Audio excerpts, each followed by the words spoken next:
Ça existait lorsque le deuil commençait à frapper les membres de la famille de façon à ce que la famille se sentait exterminée. Alors les rescapés, prenant peur de mourir eux aussi, se voyaient obligés de dire ce qui s'est passé. C'est vrai que ce n'était pas facile de s'exprimer sur des actes posés et qui allaient dans le sens de dénigrement de la personne humaine qu'on est ou que ces gens-là étaient, ou qu'on se retrouvait à expliquer le nombre de décès provoqués par soi au cours de son existence, comme il y a une fois un pasteur chez nous qui avait parlé de 130 bébés qu'il ait tués de ses propres mains lors des baptêmes, à l'aide d'une bague qui lui avait été fournie par les colons de l'époque, parce que à cette époque, on craignait la renaissance. Les gens qui ne croient pas à la réincarnation craignaient la réincarnation de Oumniobé dans la région, dont le prêtre le pasteur de cette région avait donc été consigné de tuer tous les bébés, garçons qui naissaient, par le biais du baptême. Bon, c'était sidérant. C'est une chose qui est restée pour les gens de notre âge comme une tache d'huile sur la progéniture de ces pasteurs-là. D'accord. Bon, donc il y avait plein de situations du genre, voilà. D'accord. Professeur, est-ce pour parler de l'autoconfession, comment ça se passe exactement? Non, l'autoconfession, ça rentrait dans le cadre initiatique. C'est-à-dire que chaque fois que vous voulez vous élever spirituellement, des périodes comme les périodes dans le cadre de l'utilisation de la lune, nouvelle lune, pleine lune et tout, vous devez décider, pas vous pouvez, vous devez décider de faire de l'autoconfession. L'autoconfession consiste à rester seul en méditation et regretter les actes posés pendant une période donnée. Et se mettre dans la logique de se renoncer au point de ne plus poser les mêmes actes. Ça, c'est de l'autoconfession. Et là, l'autoconfession a un sens occulte, profond, parce que ça permet à ce que vous redimensionnez votre moi intérieur, vous lui donnez la chance de se dépouiller de toute impureté et vous vous donnez la chance de vous élever spirituellement pour permettre à ce que la dimension divine existante en vous puisse produire des faits qui vont se traduire par votre élévation spirituelle. Alors, donc, l'autoconfession est conseillée pour ceux qui ont recommandé chez les personnes qui sont dans le prisme de l'éducation initiatique comme étant un outil, un instrument de purification et même vous permettant de vous rappeler que la dernière fois vous avez regretté d'avoir posé tel acte. C'est ça que vous recommencez encore. Voilà, donc, c'est-à-dire on est permanemment en train de se poser des questions. Est-ce que je vais changer quand? C'est comme une personne qui mange et qui digère difficilement et qui, à un moment donné, se rend compte que c'est ce qui lui rend malade. Alors, à chaque fois que l'appétit atteint un niveau trop élevé, où il n'arrive pas à s'abstenir de prendre goût dans ses repas habituels, il y a quand même un son de cloche qui réagit au niveau de son cœur en disant tu recommences encore. Voilà, c'est ça. C'est dans ce cadre que se situe l'autoconfession. Et la différence entre l'autoconfession et la confession, c'est que la confession, vous confessez sur une personne pour vos péchés. Bon, et lui-même, il est un pécheur. Hein? Ce monsieur-là, c'est un pécheur, pire que vous. Même si c'est devant un prêtre, un pasteur, professeur? Un prêtre peut être très dangereux en adultère parce que c'est même votre femme qu'il est avec tout le temps. C'est lourd, ça. Par exemple. Et puis vous partez vous confesser chez lui comme quoi vous avez commis d'adultère, et quand il rencontre votre épouse, il dit que votre mari, comme tu vois là, vraiment la jeune fille que tu vois là, parce que ces choses-là, ça se passait à l'époque coloniale, que c'est derrière la confession qu'existait la détective privée, la détective religieuse, qu'on savait que bon, telle personne a des tendances de faire ceci, de faire cela. Après la confession, les militaires partaient l'arrêter. Voilà, et on le mettait à mort. Bon, donc il y a un côté de confession, de fait d'y aller se confier à quelqu'un pour les problèmes de votre vie spirituelle, qui fait en sorte que vous restez, c'est-à-dire comme un bébé, comme un enfant, vous ne voulez pas grandir. Bon, c'est vrai qu'il y a des guides, c'est vrai qu'il faut considérer quand même que la société a des aînés, il y a des guides spirituels qui peuvent vous écouter, mais n'ayez pas l'impression que en vous écoutant, quelque chose va changer dans votre vie. Pourquoi? Parce qu'ils vous ont écouté, ils vous ont béni. Non. Si vous écoutez, ils vous bénissent, vous réussissez à changer, tant mieux. Ça veut dire qu'ils ont un pouvoir susceptible de le faire. Bon, ce pouvoir-là, on ne le rencontre pas chez des personnes, monsieur n'importe qui. Voilà. D'accord, nous allons prendre la deuxième partie de la chronique et on se retrouve juste après pour la suite de l'émission. L'alimentation face au grand mal de la civilisation, le manque de l'éducation. Tout en restant dans la donne métaphysique, mettons le doigt là où ça devrait faire plus mal. C'est le manque de l'éducation. Une éducation sans initiation. L'époque d'aujourd'hui marque une preuve, celle de l'absence de la connaissance à prodiguer ou à propager pour l'intérêt d'une société particulièrement vouée à la spiritualité. Nous devons commencer dès le bas âge, à la maison, par nos parents, à avoir une éducation qui est initiatique, eux-mêmes ayant été éduqués de la même manière. Puis les églises ou les missions devraient avoir des missionnaires qui ne devraient pas être des messieurs qui arrachent aux indigènes poules, œufs, chèvres, moutons et autres pour leur nourriture, mais qui devraient servir d'exemple de par la chasteté et autres comportements décents par ricochet. La décadence commence dans ces systèmes éducationnels taillés sur mesure sur des concepts de personnes influentes de la société. On enseigne ce qu'on trouve logique soi-même ou ce qui est logique pour un groupe de personnes. Les personnes plus audiencées sont les rusées. Elles brillent en arrogance et en cupidité, car parce que rendues vedettes par les circonstances favorables à l'impudicité, à la déviance, à la dépravation, ces personnes finissent par devenir des exemples de la société, des leaders d'opinion, et leur manière de vivre doit servir aussi d'exemple. On va fumer de la cigarette parce que on veut imiter ces personnes-là. On va aller même jusqu'à imiter leur manière de manger, eux mangeant essentiellement de la chair et même capables de manger de la chair humaine. Le drame est qu'il faudrait des siècles pour que cela change. À voir aujourd'hui comment vivent ou se comportent les personnes qui se disent civilisées, on a du mal à se retrouver.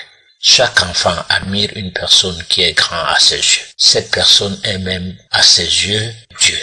Il essaie de faire comme elle, surtout si celle-ci fait des choses facilement imitables, telles que de mauvaises pratiques. La prostitution, l'alcoolisme, la bouffonnerie, la tuerie, etc. On imite ce qui n'est pas bon facilement plus que ce qui est bon à faire. Il n'est que normal de constater que les peuples qui ont civilisé, colonisé les autres peuples ont plutôt mis ceux des gens colonisés en proie d'infantilisation. Le cas patent de peuples africains. On entend dire certains d'entre nous que ce qui dépasse l'homme blanc, il n'y a que Dieu qui peut le faire. Un tel langage sort le plus souvent des bouches des personnes hautement diplômées, Bac plus 15. Nous tenons à revenir sur la primordialité de l'alimentation spirituelle pour l'équilibre de l'essence de vie et passer par la connaissance du bien et le mal ne serait donc pas facile si on ne s'attelle pas à une alimentation qui permet à ce que le cerveau puisse bien fonctionner. Notre espoir est que un jour viendra où l'homme va cesser de manger ce qui lui tue, ce qui lui rend agressif, bref, ce qui lui conduit en enfer pour ne se pencher qu'à une alimentation qui se mange au paradis. Belle anecdote, n'est-ce pas? Professeur Herman Yeglipot, nous revenons sur ce thème très très important, surtout en pleine rentrée scolaire, qui nous parle de l'éducation. Alors, je voudrais savoir quel est le rôle spirituel de l'alimentation. L'alimentation nous met à l'abri de nuire à notre organisme. Parce que quand on dit organisme, on doit mettre l'accent sur les micro-organismes qu'on appelle cellules, et qui sont une population des êtres vivants ou des vivants qui a besoin de rester équilibré. Et c'est l'équilibre de ces êtres vivants dans l'ensemble qui nous permet de vivre spirituellement également.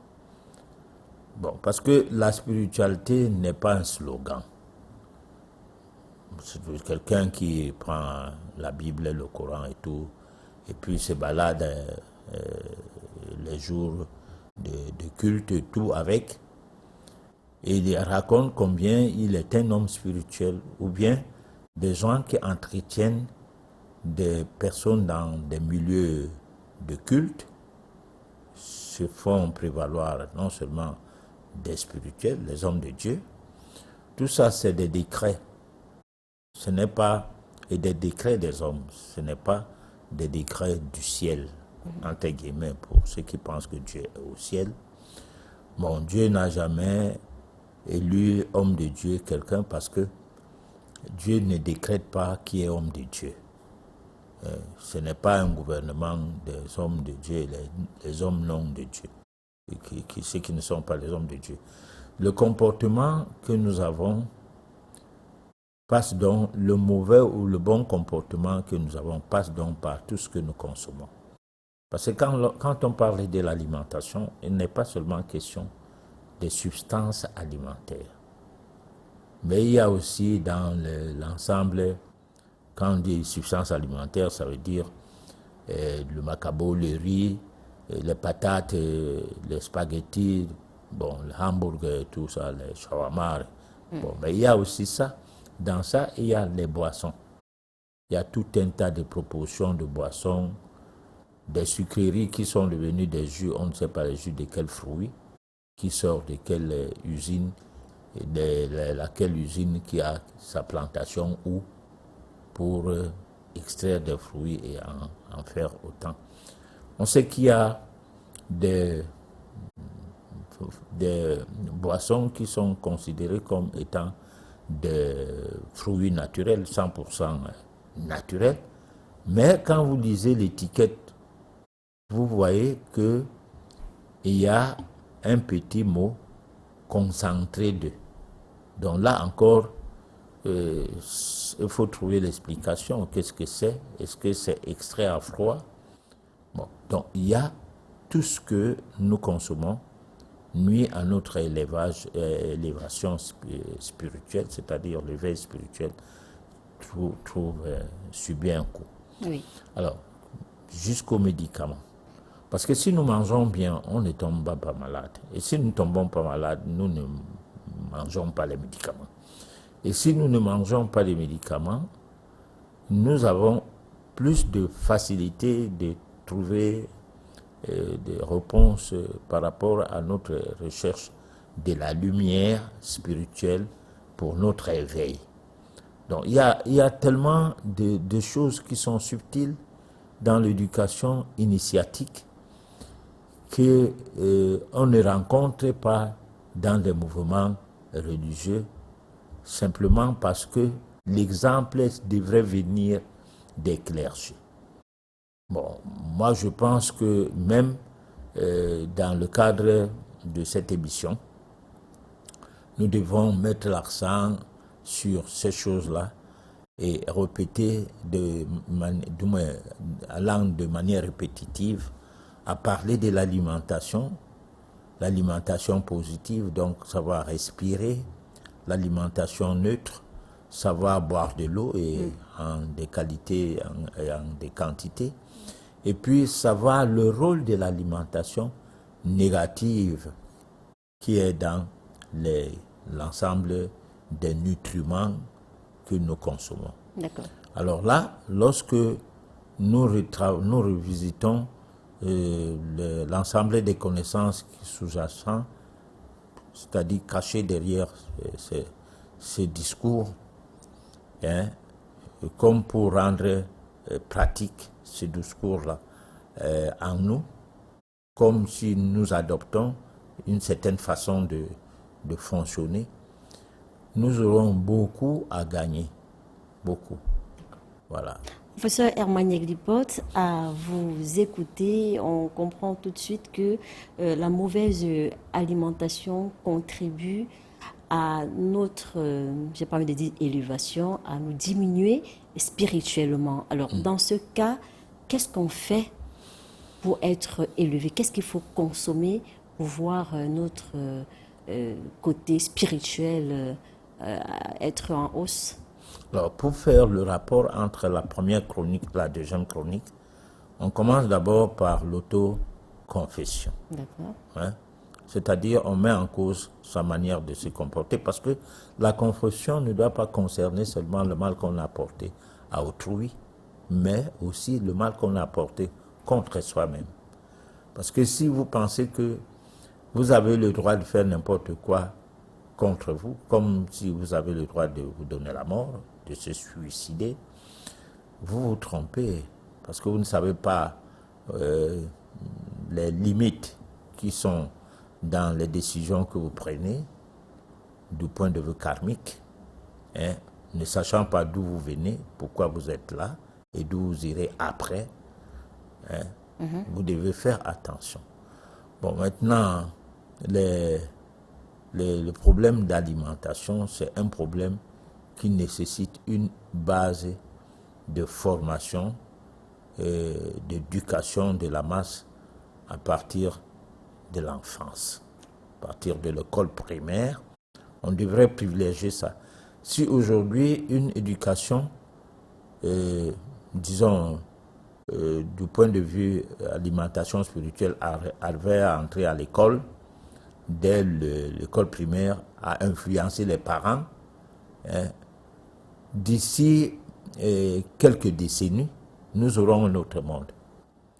Nous aurons un monde qui ne fait plus de guerre, parce que le fait de verser le sang des animaux, c'est ce qui retourne contre nous. D'où les guerres. Mais, professeur, on verse le sang des animaux, c'est pour s'alimenter. Le corps a besoin des protéines aussi animales, professeur. Non, je ne crois pas. Je ne crois pas que la matière première ressemble à la matière finie.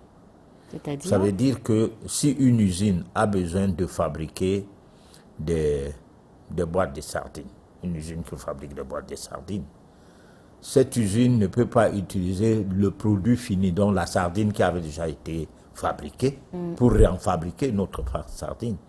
Parce que les protéines animales sont des protéines obtenues par des bêtes qui n'ont pas mangé forcément de protéines animales. Par exemple, pour la plupart des animaux qui rentrent dans la consommation courante chez l'être humain que nous sommes, c'est des animaux qui mangent essentiellement les végétaux.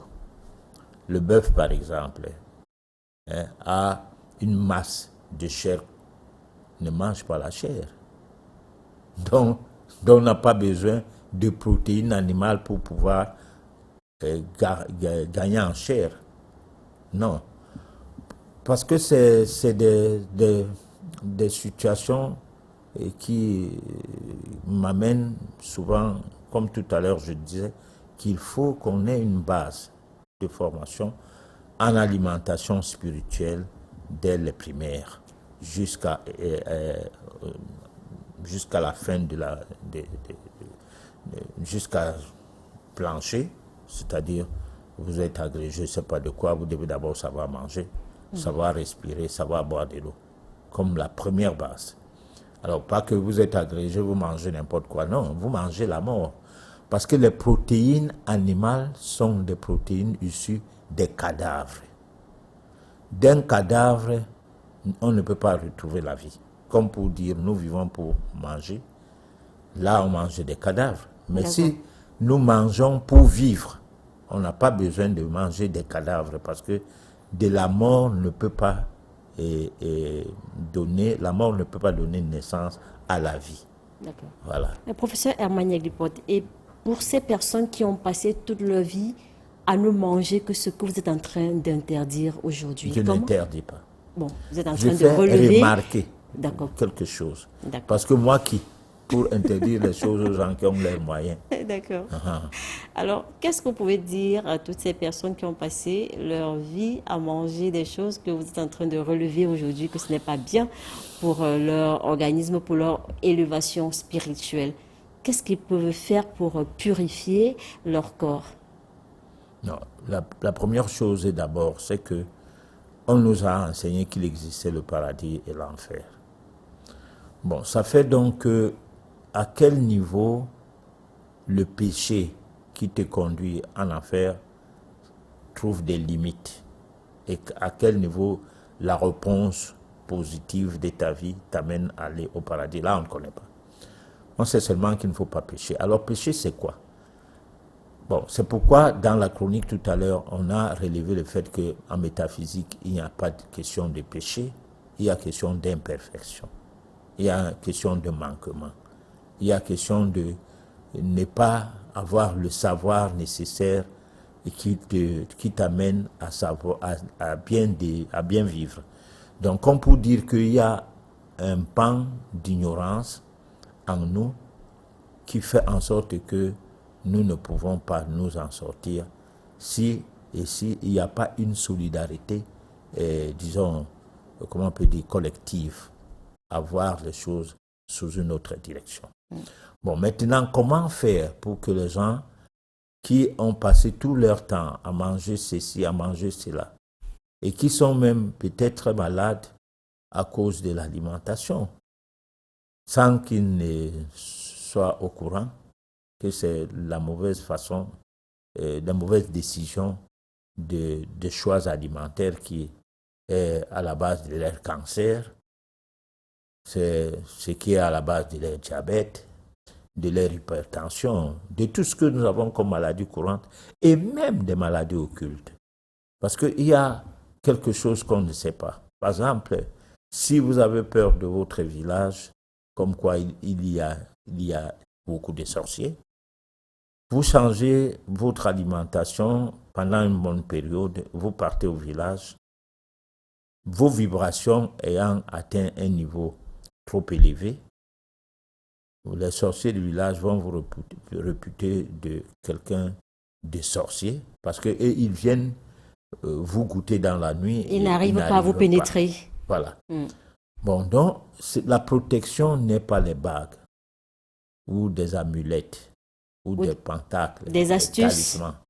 La protection est le choix de mots de vie qui corrobore avec la pureté.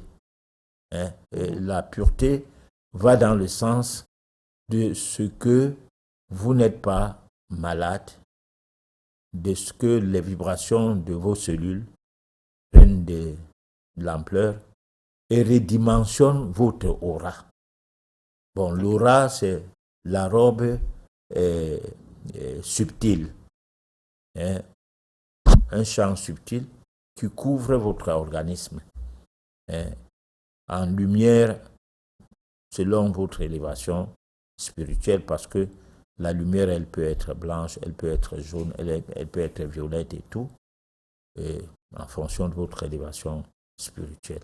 Alors, si vous avez donc cette façon de fonctionner, il n'y a pas à vous protéger par des fétiches, à aller chercher la protection dans des objets, parce que l'homme est au-dessus de tout ce qui existe autour de lui, du fait qu'il est le résumé du monde minéral. Donc, tu n'as pas besoin d'or, d'ivoire et tout pour porter sur toi, parce que ça va t'apporter tel bonheur ou telle vibration, forcément. Tant que vous avez une évolution spirituelle, je dis bien, je ne dis pas que si vous n'avez pas, si vous êtes un monsieur lambda, comme ça, une dame comme ça, là, ça n'apporte rien. Ça apporte. Mais ça apporte dans une dimension juste comme quelqu'un qui met la robe, met un habit, hein, met le chapeau, bon, pour une raison ou pour une autre, c'est de cette manière-là. Bon, donc, on a le résumé du monde minéral, le résumé du monde végétal, et puis le résumé du monde animal en nous. Les trois mondes sont dans nous, et tout ce qui dépend de ces trois mondes-là, nous avons ça. Par exemple, quand il faut se soigner, on peut prendre les pierres précieuses, on met dans de l'eau, oui, et ça dort. Le lendemain, on boit ça, son foie commence à bien fonctionner, parce qu'il manquait les vibrations de ces minérales-là. Bon, mais cependant, si vous avez un comportement décent par rapport à votre organisme, vous n'avez pas besoin d'aller prendre une pierre précieuse. C'est la même chose avec les plantes médicinales. Si vous avez un comportement qui voudrait que vos cellules fonctionnent normalement, vous n'avez pas besoin d'aller demander le secours aux cellules végétales de venir rééquilibrer votre organisme dont les cellules sont en perturbation. Parce que c'est à cela que la santé par les plantes sert. Ça ne sert pas à autre chose. Bon, c'est de même comme à une période, on utilisait des objets venant des animaux. Hein? Bon, par exemple, les fientes de chiens aidaient pour soigner les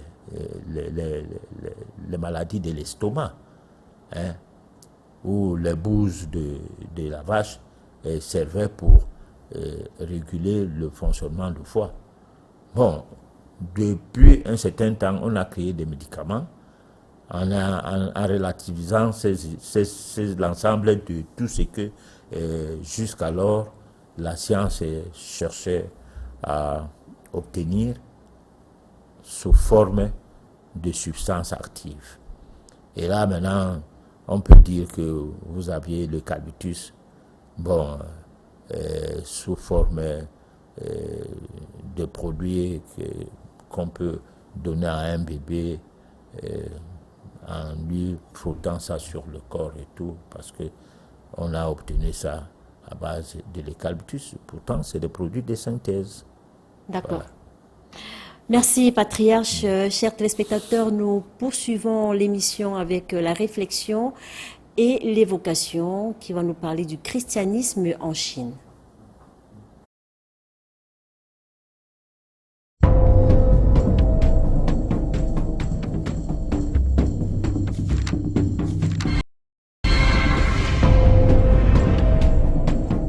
J'explique toujours aux gens qui parlent avec beaucoup d'émotion, indignés d'ailleurs, que la religion en Chine est pourchassée, persécutée. Je leur dis laquelle? Alors ils me disent le christianisme. Je dis mais le christianisme c'est pas une religion chinoise. Le christianisme, le Christ, Jésus-Christ, cet homme si magnifique, si doux, si bon, a été envoyé en Chine dans une caisse d'opium. C'est comme ça qu'il nous est arrivé, avec le fusil d'un côté et l'opium de l'autre. Comment voulez-vous qu'on l'aime? Comment voulez-vous qu'on comprenne le christianisme. La première chose que les missionnaires faisaient quand ils étaient un peu casés, c'était durant les temps de famine et d'inondation, quand les pauvres paysans n'en pouvaient plus, de les convertir en leur donnant un bol de riz. Vous mangez, on vous baptise. Si vous ne voulez pas être baptisé, vous mangez pas. C'est ce qu'on appelait les chrétiens du riz. Comment voulez-vous qu'on aime ça? Et puis alors, ils achetaient à tour de bras des villages. L'Église catholique est devenue grand propriétaire terrien. C'est à elle qu'appartenaient à Shanghai tous les districts de prostituées. Comment voulez-vous qu'on respecte une église comme ça? Ça, c'est le christianisme. Et je ne parle pas du protestantisme, qui était tout aussi mauvais. Le bouddhisme aussi a été importé. La Chine elle-même n'a jamais pu évoquer, n'a jamais vraiment créé une religion. C'est vraiment extraordinaire. Elle a eu le moralisme avec Confucius. Elle a eu le taoïsme, qui est une chose très vague. Mais ce sont deux philosophies qui font du comportement moral humain la fin en elle-même. Il n'y a pas un ciel, il n'y a pas un paradis, il n'y a pas au-delà de la vie une vie meilleure. Ça s'arrête avec la mort. Il n'y a pas d'enfer non plus. Il n'y a pas d'enfer non plus. Mais la Chine elle-même n'a jamais évolué une religion, mais elle a évolué des moralités.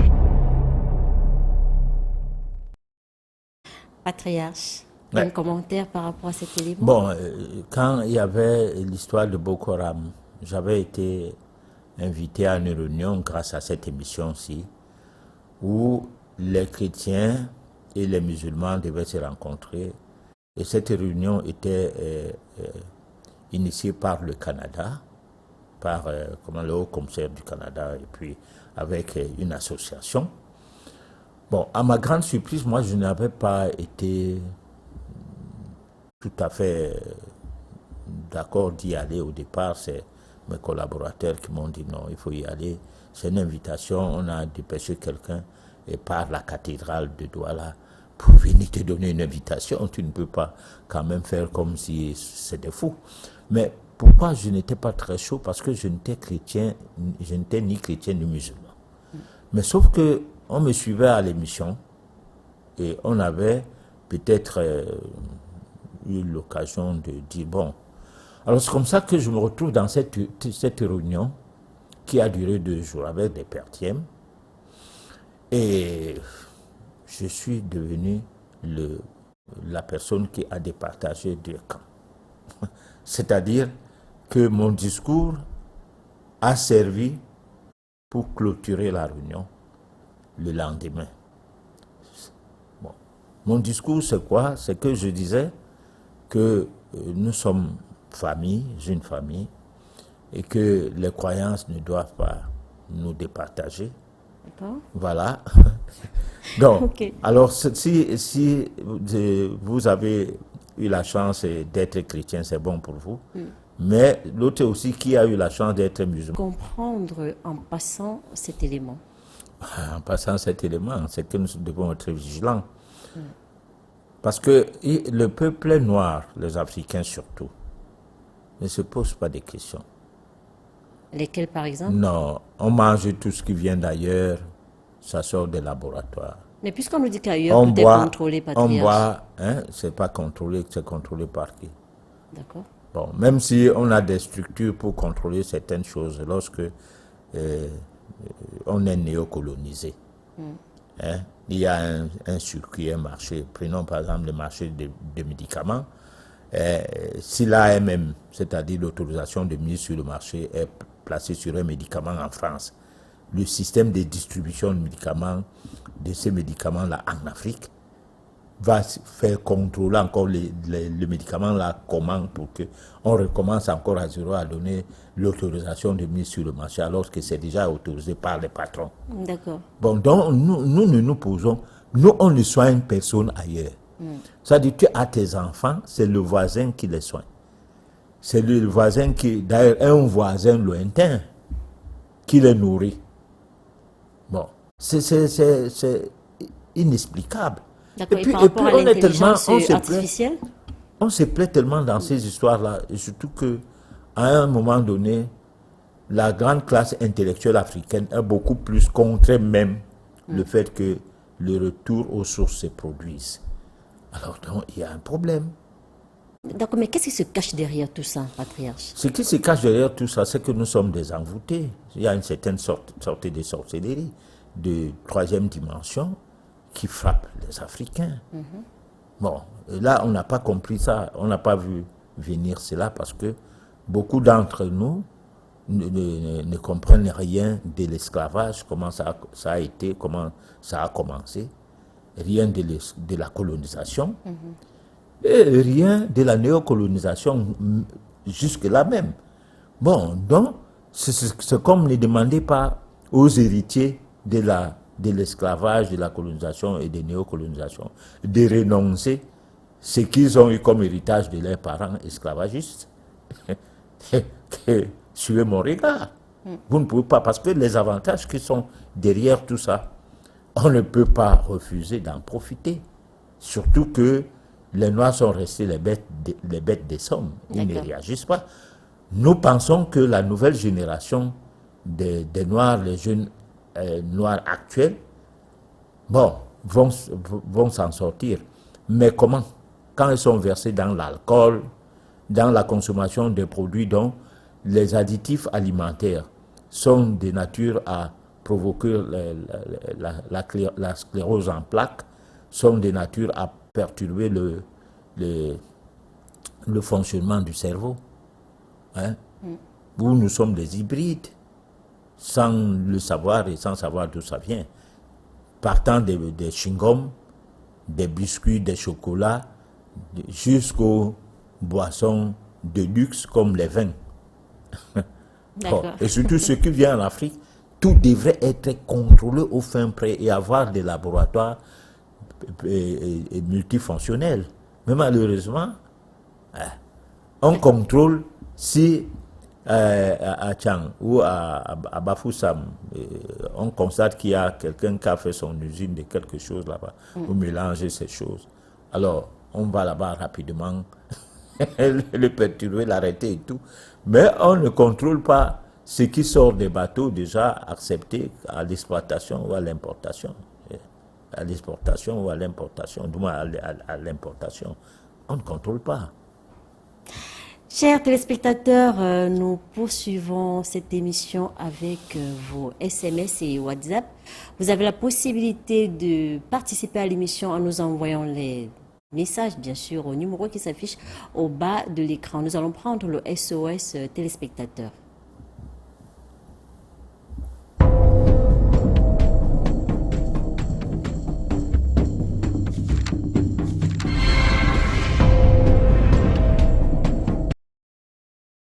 Patriarche, merci pour l'édification. Je m'appelle Eddie Mefo.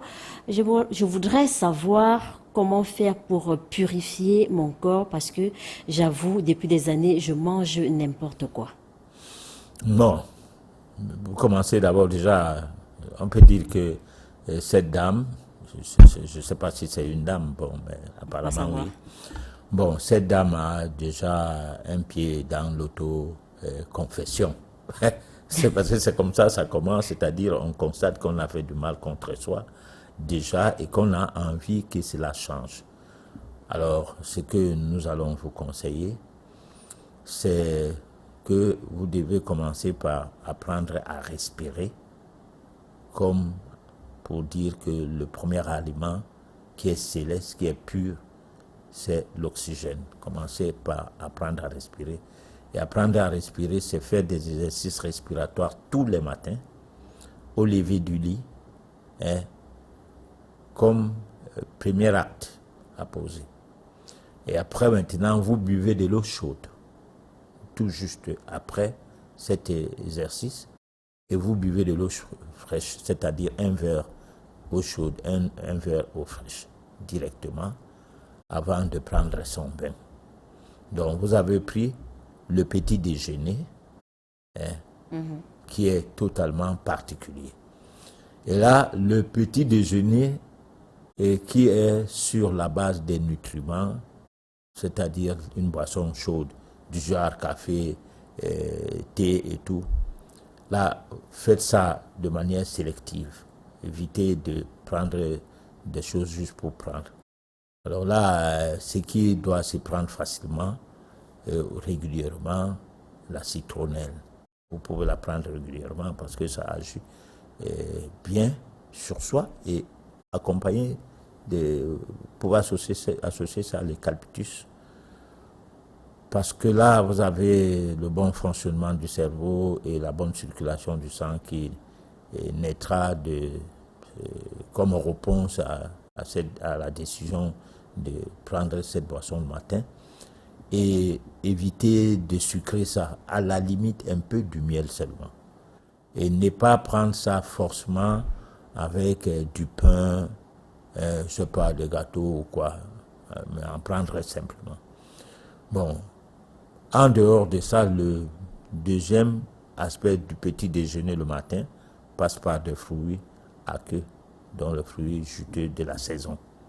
Bon, ne pas prendre les fruits qui ne sont pas de la saison et de la région dont vous vivez, ce n'est pas forcément nécessaire.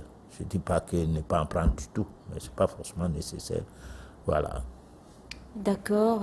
S'il vous plaît, dites-moi, je voudrais savoir les bienfaits de la confession, s'il y en a, et si oui, a-t-elle des conséquences négatives sur la vie du confessé? C'est Mermoz depuis Bouddha. Bon, j'ai dit tout à l'heure, allez vous confesser sur quelqu'un, je n'interdis pas ça, parce que moi je n'ai rien à interdire.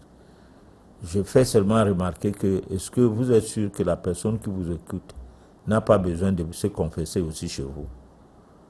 Parce que c'est pas parce que lui il s'est autoproclamé homme de Dieu, ou bien par le biais de décrets, il est devenu homme de Dieu. Bon, parce que toutes les religions ont été décrétées. Le christianisme, qui parle de l'Europe avec l'église catholique et tout, à un moment donné, c'était une église pour chasser par l'État. Après, c'est devenu, le christianisme est devenu église d'État. Et là, à partir de là, on peut dire que l'onction de l'État a permis à ce que ça soit véhiculé dans le monde entier et que ça aide même à la colonisation. Bon, de ces faits, ça veut donc dire que ce n'est pas l'œuvre de Dieu qui est derrière ces mouvements. Allez donc consulter les gens qui seront des confesseurs pour vous par rapport à ces mouvements.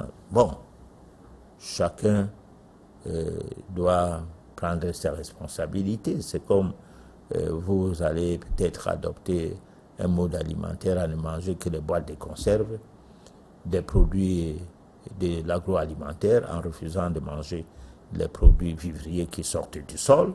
Ça, c'est un choix. Et chaque choix a des effets karmiques. Et ces effets karmiques se traduisent par des maladies. Parfois, qu'au soir de sa vie, on ne s'en sort pas. Voilà. Professeur, on a ce message. Cette personne voudrait savoir qu'est-ce qui se passerait si, après avoir fait toute sa confession à un pasteur ou à un prêtre, on replonge par exemple la fornication, la masturbation. Qu'est-ce qui pourrait se passer? C'est comme si vous n'avez pas eu à vous confesser. D'abord déjà que vous vous confessez pour que ça change comment? Quand vous partez voir quelqu'un. L'autoconfession est beaucoup plus facile à vous rappeler à l'autre. Parce que l'autoconfession peut être permanente. Permanente, pourquoi? Parce que au réveil, vous faites... Non, le soir, avant de dormir, vous faites de l'introspection. Vous posez la question de savoir comment j'ai passé la journée. Est-ce que j'ai offensé qui? Est-ce que j'ai été correct vis-à-vis de mes prises de décision au cours de la journée qui s'achève? Est-ce que j'ai mangé des choses qu'il fallait que je mange? Ou bien est-ce que ce que j'ai mangé, est-ce que je pourrais évacuer ça demain? Est-ce que ça, c'est l'autoconfession permanente. Vous ne pouvez pas avoir l'ouverture à la confession de manière permanente à un micron près du genre, c'est-à-dire aller rencontrer le prêtre à chaque fois avant d'aller vous coucher. Bon, et puis maintenant, dans le cadre de l'autoconfession, qui est une introspection, vous pouvez, en perspective, au réveil du matin, projeter la journée, pour ne plus tomber dans les dérives de la journée d'hier. Voilà. D'accord. S'il vous plaît, comment faire pour être en contact avec ce père? J'aimerais qu'il soit mon guide spirituel. C'est Kevin depuis Douala. Bon, mais la personne à Douala, elle peut appeler et puis on se rencontre. Je ne sais pas si ce serait un bon guide. Mais si votre cœur vous choisit d'être avec un vieux ou avec un jeune ou avec un chien, avec un chat et tout, allez-y vers. Il y a quelque chose qui s'y cache. Voilà. Professeur Armagnac Lipote, on a comme impression que vous doutez de votre capacité à faire certaines choses. Pourtant, moi particulièrement, je sais que ça fait des années que vous exercez. Non, il faut de l'humilité. D'accord. Bon, c'est vrai que l'humilité ne doit pas tuer l'ego. Mais l'ego ne doit pas supplanter l'humilité aussi.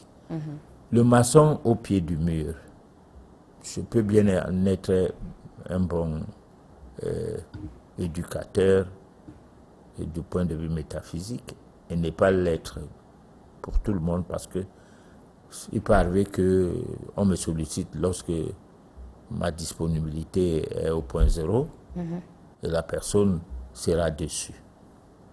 Bon, c'est pourquoi il faut toujours laisser le temps, un petit bémol quoi, dans les explications qu'on donne, dans l'accueil qu'on a.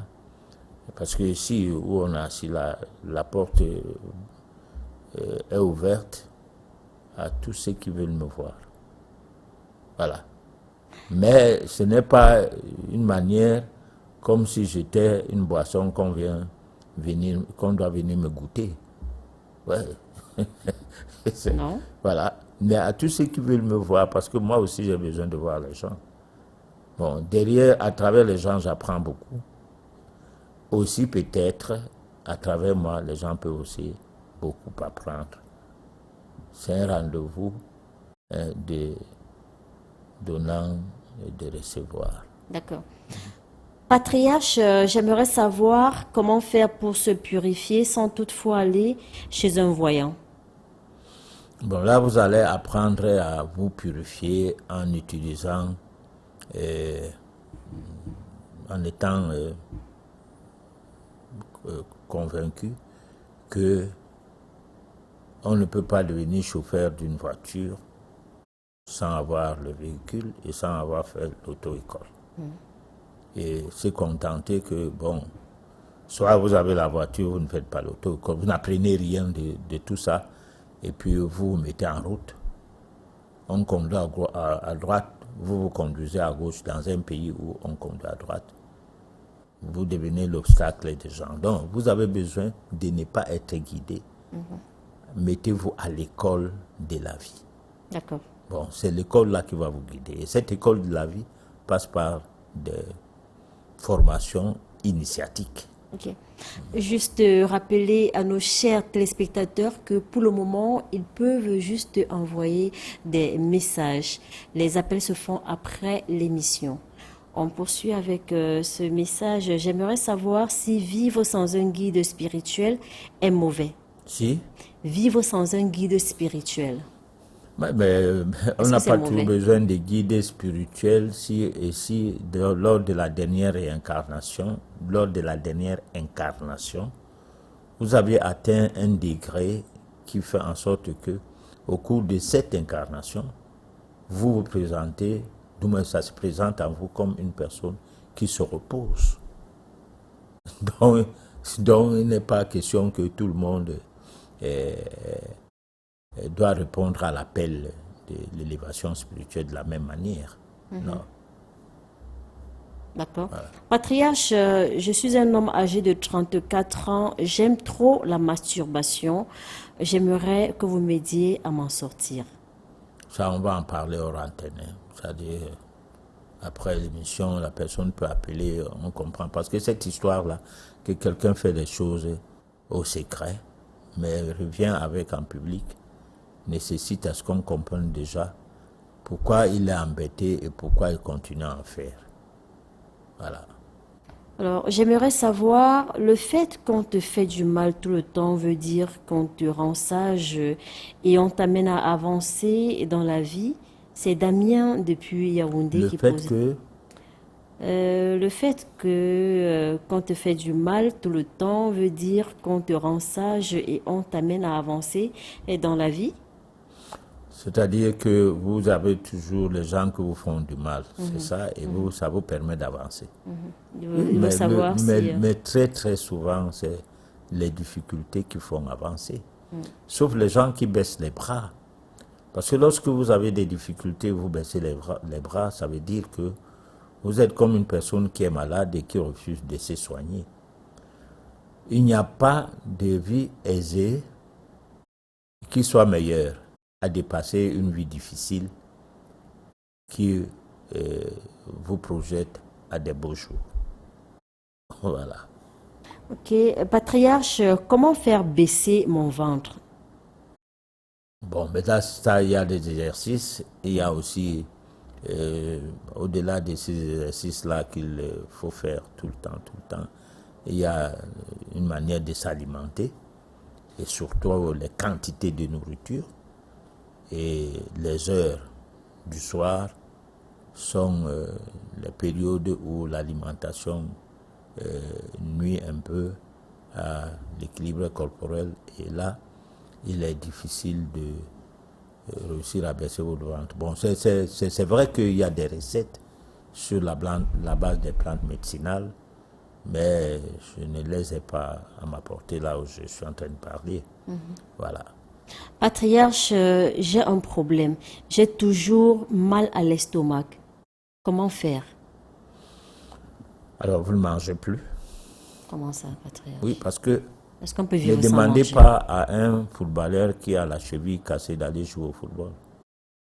Ne demandez pas à un boxeur qui a un bras cassé d'aller faire le combat.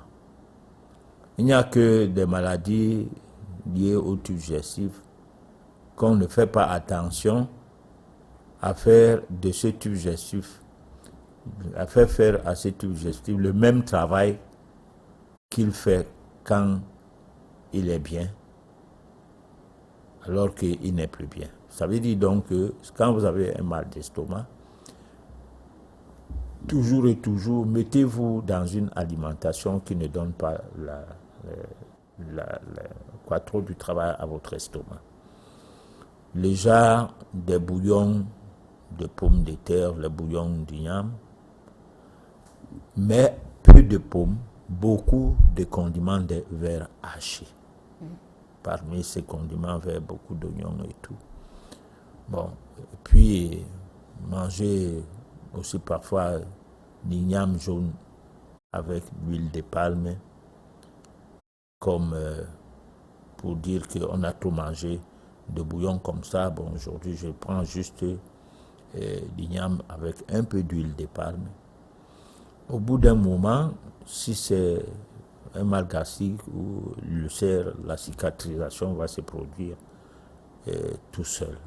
Donc, il faut donner la chance à l'auto-réparation, à ce qu'il y ait une auto-réparation possible. Professeur Herman Yaglipod, si on a vraiment mal, est-ce qu'on pourrait quand même avoir dans votre petite pharmacie des potions magiques qui puissent... Et si quelqu'un m'écoute aux États-Unis, là nous parlons là maintenant, je vais lui dire qu'il doit faire quoi. Il y a des choses que je ne peux pas dire à la radio ni à la télé, simplement parce que je ne sais pas dans quelle direction ça part. Bon. Mais Et professeur, puis les gens quand... ont la possibilité d'envoyer... Non, je suis en train d'expliquer que quand quelqu'un pense que ce mal-là est sérieux, hein, c'est le malade qui va vers le thérapeute. Ce n'est pas le thérapeute qui court vite. Ou bien qu'on ne doit pas faire semblant qu'on est devant une situation sérieuse et on veut profiter d'un plateau de télé pour résoudre ces problèmes à moindre coût parce qu'on a la possibilité de faire un SMS. Non.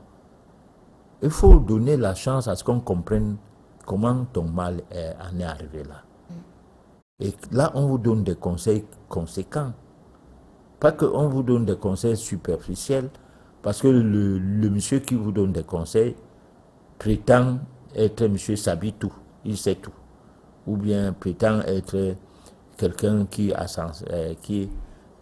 fonctionne sous la base de la sensation. Moi, je ne sais pas tout et je n'aime pas fonctionner sur la base des méthodes à sensation. Voilà. Patriarche, je suis mariée aujourd'hui, ça fait 10 ans. Ma femme ne m'écoute pas. Tout ce que je fais, vraiment, c'est mauvais pour elle. Pourtant, je sens que je suis un bon mari. Nous avons 3 enfants. Bon, alors vous allez faire une étude de compatibilité. C'est une étude qui passe sur la base de vos coordonnées, votre nom complet, votre date de naissance. La première année de rencontre, également chez elle, ses coordonnées, date de naissance et date de naissance exacte et son nom complet.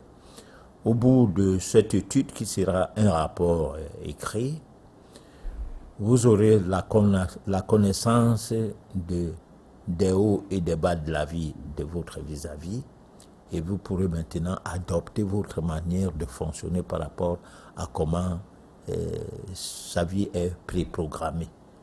Mais ne pensez pas qu'il y a un retour d'affection magique qui doit se produire de façon à la calmer, au risque d'aggraver la situation. Il faut plutôt faire cette étude. D'accord. Patriarche, très souvent on nous dit que c'est la femme qui tient la maison. Il y a Éléonore qui voudrait savoir comment. Bon, disons que le problème de la femme et de l'homme, c'est un problème où chacun, soit il est féministe ou mâle, et tire la couverture de son côté.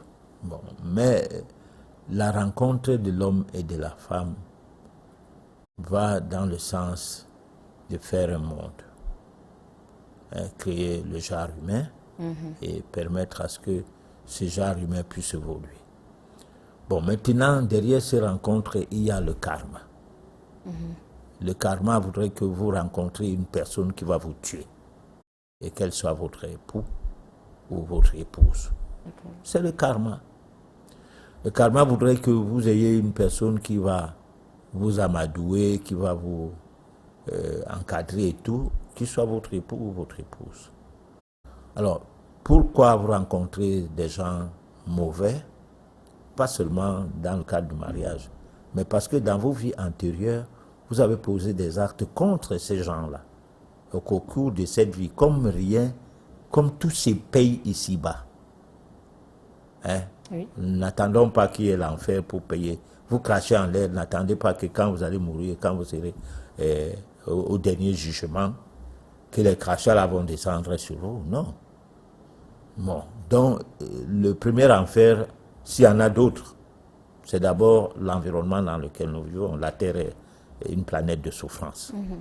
Alors, pour éviter la souffrance, il faut éviter de poser des actes négatifs qui nuisent à autrui. D'accord. Voilà. Parce que si vous ne les souffrez pas aujourd'hui, vous allez les souffrir dans les vies futures. Vous allez les souffrir peut-être en prenant une personne pour mari, et il vous coupe la main. Vous percez l'œil. Mais parce que dans l'autre vie, vous lui avez coupé la main, vous l'avez percé l'œil, il a repoussé. D'accord. Professeur Herman Lipote, est-ce qu'en faisant une étude d'affinité, on peut dégager tout cela sur... Oui, c'est ce que je dis. Donc, en faisant une étude d'affinité, de compatibilité, là, ça dégage le haut et le bas de la vie de l'autre.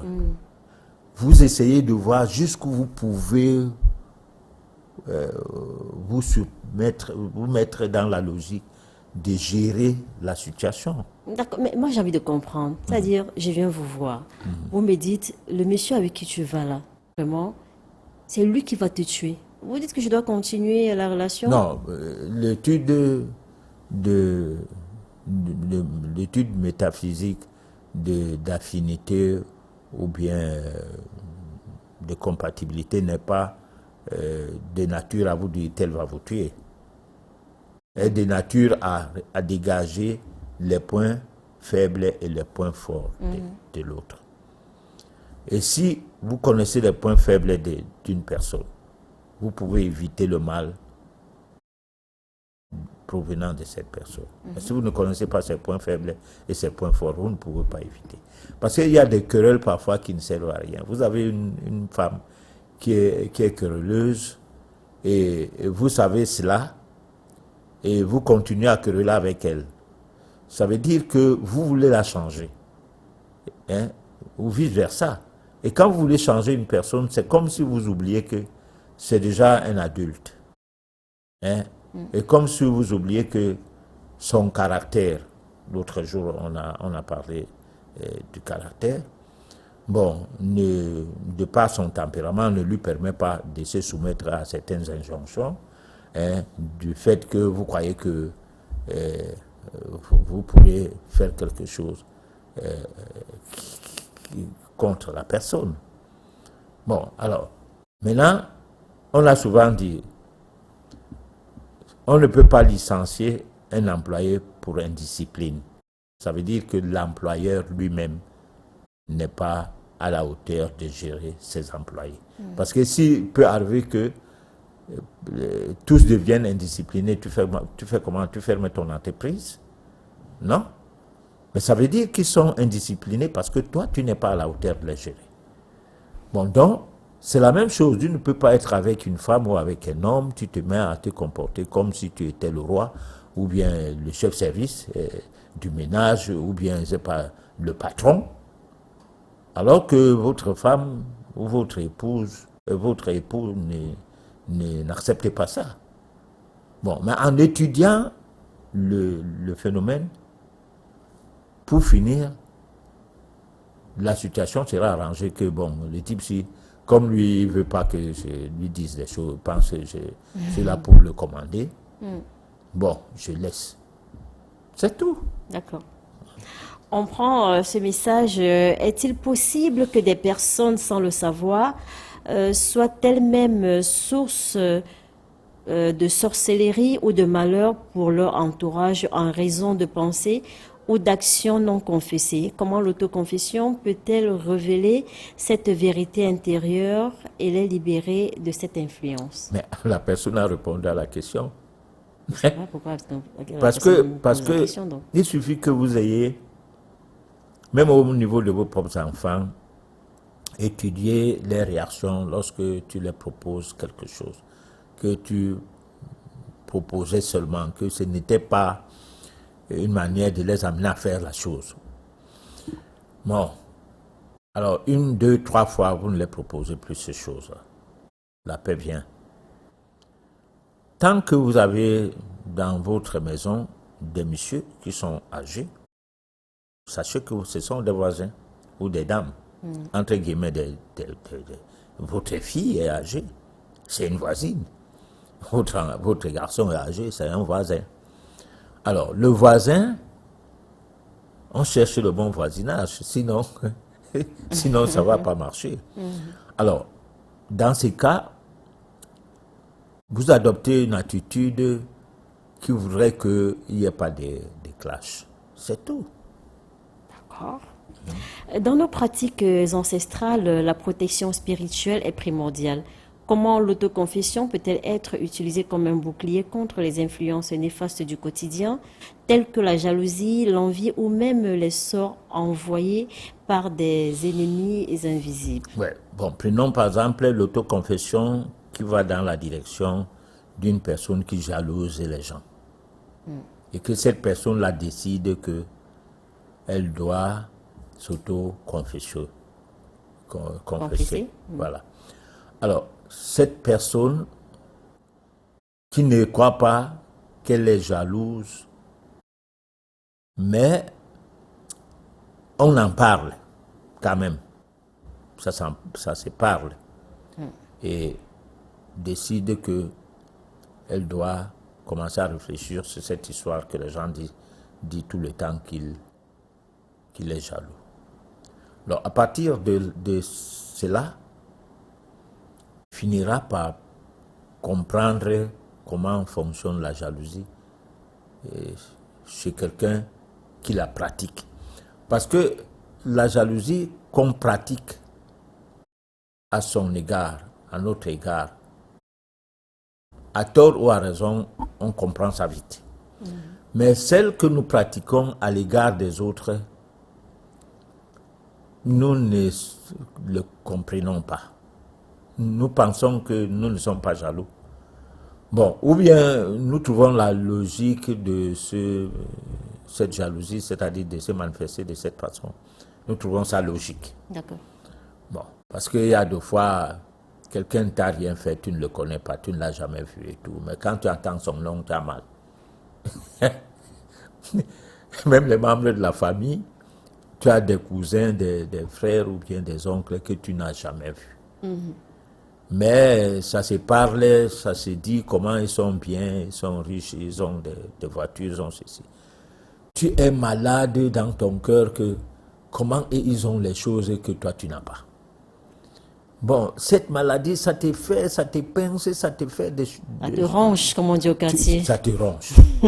Et puis, pour finir, tu pars même voir des féticheurs pour dire comment faire pour les bloquer, pour qu'ils ne continuent pas à nous dépasser, nous autres. Bon, alors là, ça devient un problème, Oui. sérieux. Mais même jusque-là, si on te dit que arrête avec la jalousie, tu vas dire que tu n'es pas jaloux. parce que tu es dans une logique de quelqu'un qui a perdu la tête. Hein? Tu ne sais pas que ce que tu fais. C'est la jalousie. D'accord. Professeur Hermaniak Lipot, pensez-vous que certaines personnes décèdent juste parce qu'ils ne veulent pas se confesser? Bon, alors, je dis tout à l'heure que les décès de certaines personnes ne venaient pas, malgré l'ampleur de la maladie, malgré l'agonie, parce qu'il fallait qu'ils parlent avant qu'ils ne meurent. D'accord. Bon, maintenant, si c'est que tu refuses de parler et tu meurs d'une maladie que tu allais guérir, là, c'est aussi une autre paire de manches, parce que ça c'est deux systèmes de fonctionnement de la vie en nous. Il y a un système où tu dois rendre grâce à l'entourage pour qu'on comprenne qui tu étais. Et il y a un autre système où tu dois dire tout le mal que tu as fait aux gens afin que tu sois excusé par la vie. Et là, tu reviens dans la vie. Mais seulement, tu es dans la vie avec beaucoup de honte parce que les gens qui t'ont écouté rapportent partout que si vous étiez le jour que le type là parlait, lorsqu'on le soignait, les choses qu'il avait dit, moi, je ne peux plus la saluer. Le saluer. Pourquoi? Parce que toi aussi, tu deviens juge. Tu juges les gens. Au lieu de voir que, bon, au moins, la nature a voulu qu'il se débarrasse un peu de ce fardeau-là pour qu'il revienne en vie, tu commences à le juger. Pourvu que ton tour n'arrive pas et que tu te retrouves aussi en train d'être jugé. Voilà. Ok, la civilisation moderne nous a éloignés de nos habitudes alimentaires ancestrales. Comment cette rupture influence-t-elle notre santé spirituelle et physique et quelles sont les conséquences occultes de la consommation d'aliments transformés ou artificiels? Non, j'ai dit tout à l'heure que, sauf si le mot spiritualité, comme c'est un mot français et que la langue française c'est une langue d'empreinte, et que moi, le petit Bassa du Cameroun, où je parlais à peine la langue de ma mère qui était Douala, et je parlais même pas peut-être le bon Bassa, je n'y comprends rien. Mais le niveau de recherche dans le domaine spirituel qui me donne le kilo de venir échanger avec les téléspectateurs à cette émission, Oui. que je considère comme un plateau d'échange d'éthique, ne me permet pas de dire des choses juste pour dire. Je dis ceci, la spiritualité, c'est un véhicule. Le but de ces véhicules, c'est pour que la personne intérieure, le divin en nous, la personne intérieure puisse se diviniser, c'est-à-dire puisse ressortir de son cocon pour s'élever. Et que la méditation est la pratique qui permet, comme un véhicule, à rentrer sur ce chemin qu'on appelle la spiritualité. Alors, maintenant, la méditation a des règles, des bases. La base, c'est l'alimentation spirituelle. Alors, si quelqu'un pratique l'alimentation spirituelle, il peut vivre 100 ans sans être malade. Parce que ne confondons pas les maux de tête, la fièvre, le rhume, la toux, comme étant des maladies. C'est des mécanismes de l'organisme, comme les marées hautes de la mer, qui se débarrassent, dont l'eau se débarrasse des déchets de la mer vers les rives, pour que la mer pour que les eaux restent dépouillées de toutes sortes de souillures, de toutes sortes de saletés. C'est la même chose que l'organisme fait lorsqu'on a le rhume, lorsqu'on a la toux, lorsqu'on a la fièvre, de se débarrasser des déchets organiques, des déchets médicamenteux, des déchets alimentaires, de tout ce qu'il y a comme déchets dans notre organisme qui n'a pas pu sortir lorsque nous avons la chance que notre système immunitaire tient encore bon. Voilà. D'accord. Alors, à partir de là, on ne peut pas dire que nous sommes malades. Non. Nous ne sommes pas malades lorsque le corps réagit pour se purifier. Mais nous sommes mal en point parce que le désordre est en train de partir dont le corps est en train d'amener son auto, on peut dire guérison, dans le sens de redonner l'équilibre au niveau de l'organisme. Voilà. Maintenant, avec ça, on n'est pas malade. Spirituellement, on est élevé. Mais quand on est malade, on est obligé de boire les médicaments. Les médicaments vont davantage surcharger le corps. D'accord. Lorsqu'on est malade, qu'on est obligé, lorsqu'on mange certaines choses, on est obligé de devenir malade parce qu'il y a des choses que nous mangeons qui ont des substances non biodégradables et tout ça, ça nous rend encore plus malades qu'il n'en faut. D'accord. Et là, spirituellement parlant, nous perdons la pédale. Voilà. Professeur Hermaniak Lipote, nous sommes arrivés au terme de cette édition. Votre mot de fin? Mon mot de fin, c'est ce que je venais de dire là, par rapport à l'alimentation. D'accord. Est-ce que lorsqu'on a la grippe, on doit prendre les médicaments pour couper ou alors on doit laisser que cela sorte? Parce qu'après, il faut supporter aussi la douleur.